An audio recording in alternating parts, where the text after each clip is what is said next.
डरा गनी है रुआ भूत लागत नहीं का।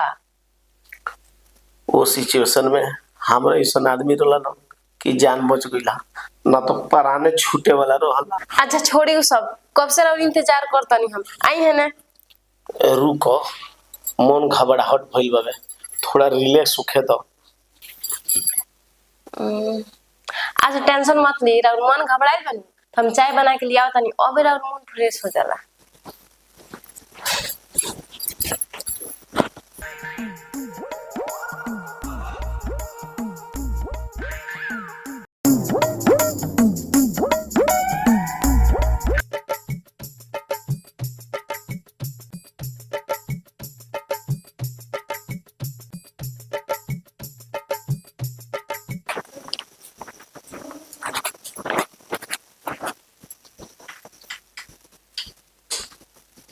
ले चाय पी ले। काहे इतना लेट कर दबा। चल गनी बाबूजी के चाय देबे।